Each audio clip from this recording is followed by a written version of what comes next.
Good morning, Alex and friends. I'm Grace. Today is Saturday, August 8th, 2026, and you're listening to Alex's News.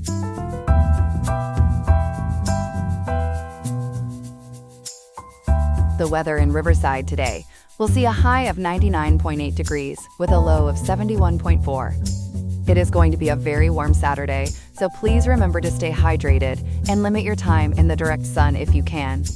On today's program, we are examining the backlash directed at the new body camera policy recently put in place by ICE.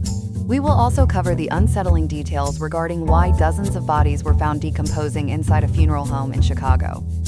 Along with these reports, we will cover several other important developments happening across the nation. All of that and more is ahead on this episode of Alex's News. Please stay tuned.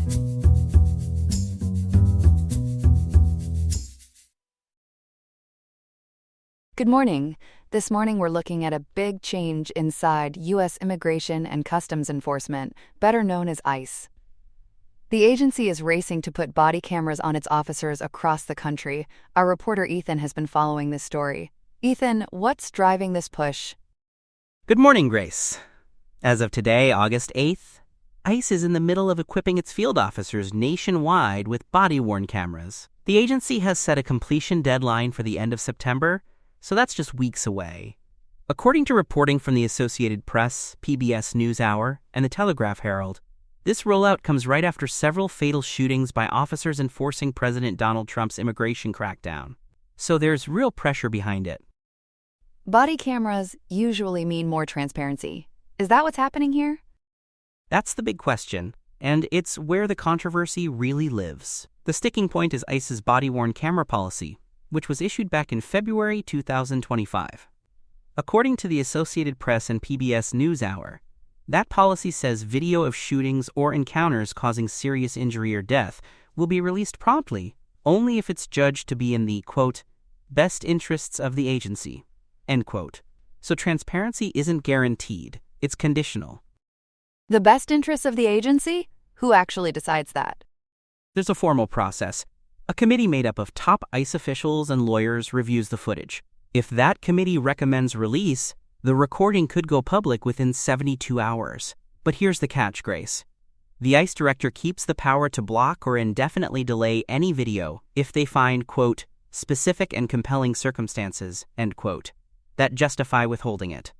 And the Associated Press reported the policy never spells out what those circumstances actually are. So the public may never learn why a video is held back? Exactly. The Associated Press reported that ICE has not responded to questions about how those decisions will be made. That leaves a lot of gray area. Critics say that vague language basically hands the agency a way out whenever footage might be embarrassing. And when you're talking about shootings that end in death, the public tends to want answers quickly, not months later. What are the experts saying about all this? Well, the criticism is pretty pointed. Professor Christopher Schneider of Brandon University, cited by both the Associated Press and the Telegraph Herald, said these cameras are being used as, quote, image work tools, end quote. His argument is that they're meant to present the agency in the most favorable light possible. Schneider expects ICE to selectively release footage that shows officers as brave and immigrants as dangerous criminals. And he says that's designed to promote the administration's mass deportation program. That's a strong claim. Is there anything else in the policy that worries the critics? Yes, and this part surprised a lot of people. The policy requires redacting all of the officers' identifying features whenever footage is released. That means names, faces, and badge numbers all get blurred or removed. Catherine Hawkins of the Project on Government Oversight told the Associated Press that those redactions, combined with the lack of a clear public access path, make the recordings, quote, virtually useless, end quote. So even when video comes out, you may not be able to tell who's on it. Let's back up a bit. Has ICE used body cameras before, or is this brand new? It's not brand new, but the history is bumpy. ICE actually began testing cameras in 2021 under the Biden administration, and by 2024, it had distributed 1,400 devices. But when President Trump returned to office in 2025, he rescinded a Biden-era order that required federal law enforcement to use body cameras. So the momentum stalled. And despite a $75 billion funding boost in 2025 and the hiring of thousands of new officers, ICE didn't buy any additional cameras until July of 2026. July of this year. What finally prompted that purchase? The timing is really striking. Federal records show ICE spent $30.9 million in July to buy equipment from Axon, an Arizona-based company that also makes tasers. And that spending happened just one day after an ICE officer with a history of violent behavior fatally shot a 25-year-old motorist in Maine. Just days before that, another officer fatally shot a home builder in Houston. Neither of those July shootings was captured on body cameras. So the cameras came right after two deadly incidents that weren't recorded. Where's the money coming from? Some of it came directly from Congress. Lawmakers set aside a $20 million appropriation in a bill passed on April 30th, which was about 3 months ago, to end a partial government shutdown. So part of this camera program is being funded by that deal. That's one reason critics call it a political response, because the money and the pressure lined up at the same moment. The rest of the funding ties back to that larger July purchase from Axon. How is the administration defending the program? The administration and supporters make a fairness argument. White House border czar Tom Homan told CBS in an appearance on Face the Nation that body cameras more often exonerate agents than they show wrongdoing. In other words, he says the video usually clears officers. And Chuck Wexler of the Police Executive Research Forum made a similar point, saying that releasing footage can give people essential context for why officers acted the way they did. So their view is that cameras protect the officers too. And what do the critics inside the system say about that? There's a notable voice on the other side. Jason Hauser, who was ICE Chief of Staff under President Biden, described this rollout as having been, quote, slow-rolled, end quote. He told the Associated Press it's a, quote, political response, end quote, to congressional pressure and the recent shootings. Hauser argues the administration should have equipped officers with cameras long before expanding mass arrests and traffic stops. And he added something important, Grace. He said cameras don't fix the deeper problem of officers being sent into operations they aren't properly trained or equipped to handle. That's a key point. So where does the actual rollout stand right now? As of early August, more than half of ICE field officers have already received their cameras. U.S. Representative Henry Cuellar noted that more than 800 cameras have been sent to the Houston area, and officers there have already started training. Under the agency's guidelines, at least one member of every arrest team has to be equipped with a camera. So not every officer, but at least one per team. When exactly are officers supposed to turn the cameras on? The rules are fairly specific about that. Officers are required to activate their devices during emergencies, during the execution of search warrants, during arrests, and during other routine enforcement activities. So on paper, the coverage is meant to be broad. The concern from critics circles back to what we discussed earlier. Even if officers record everything correctly, the release policy and those heavy redactions could still keep the public from ever seeing what happened. So the cameras may be rolling, but the footage might stay locked away. That's the tension in a nutshell. You've got a nationwide deployment on a tight deadline, with the end of September looming and real money behind it. But the value of any body camera program really depends on whether the video gets released and whether people can actually see who's involved.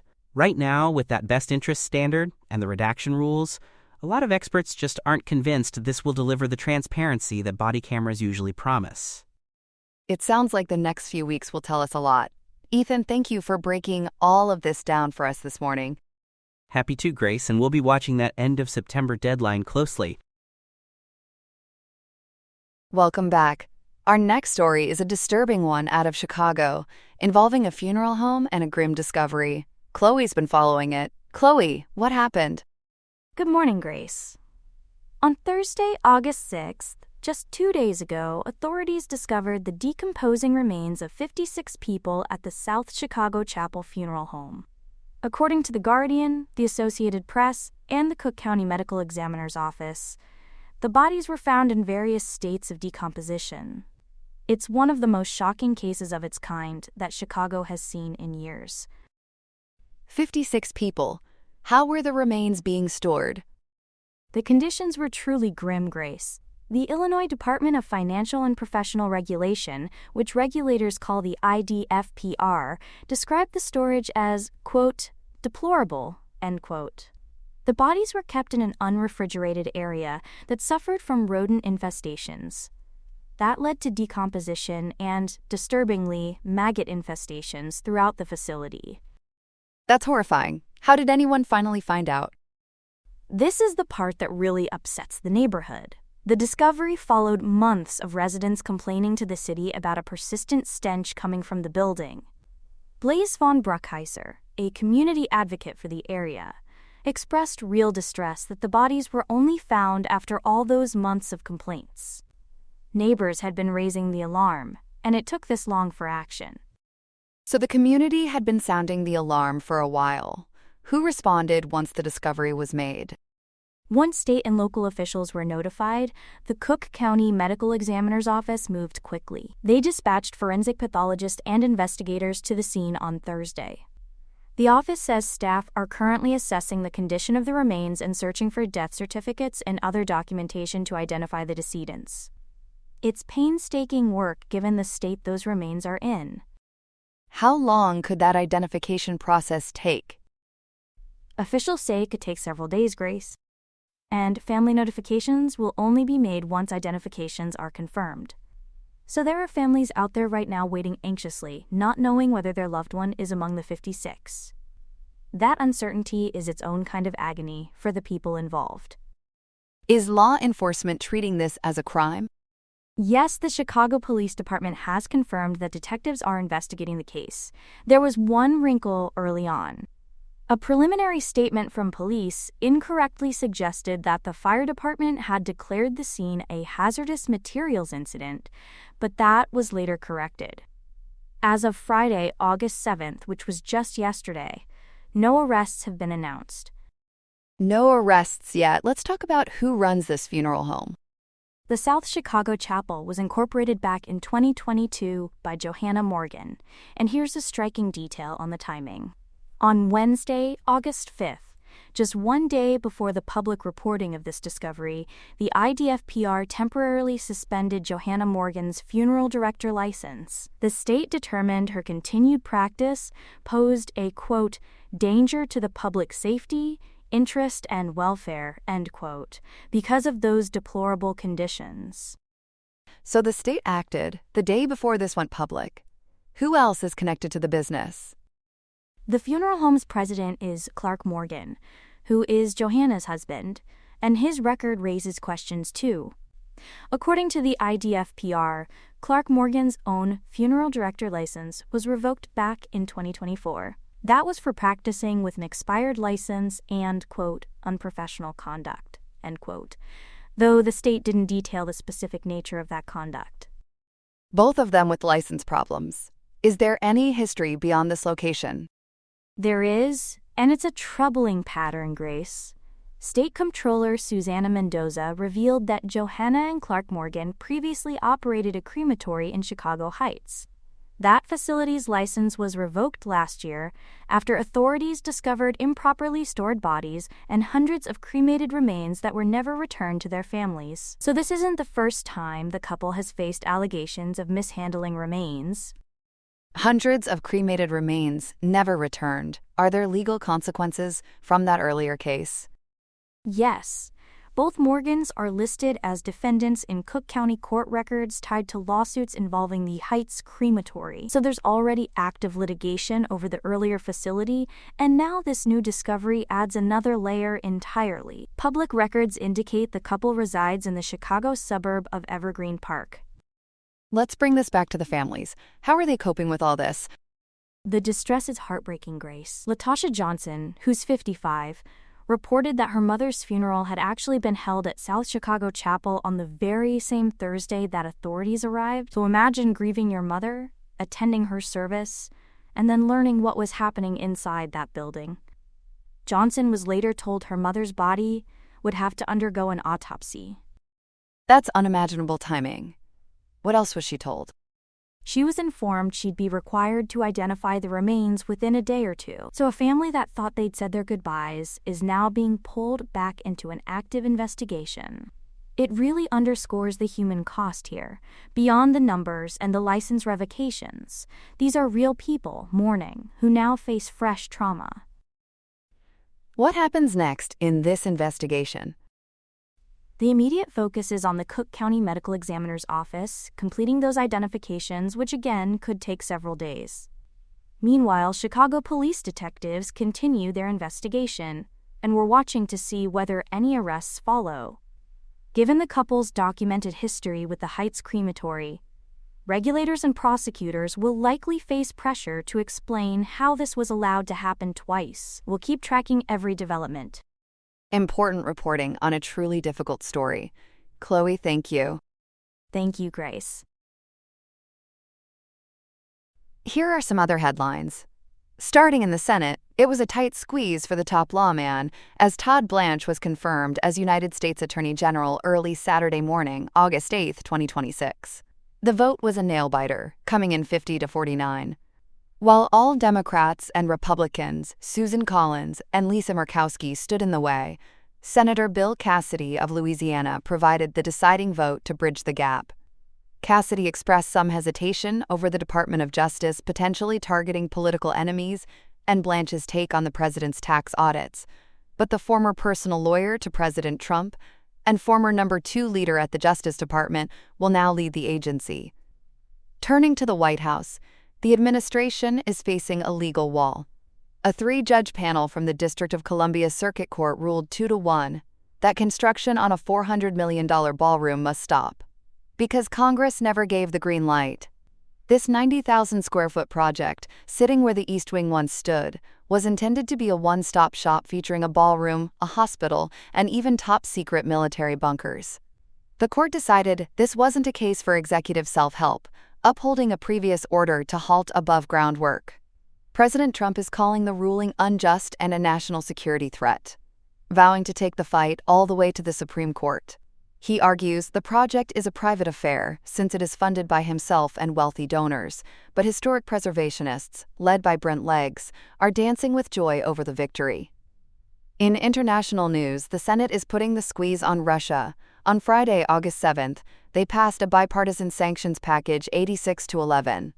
This legislative marathon was the result of a year-long effort led by Senator Richard Blumenthal and the late Senator Lindsey Graham.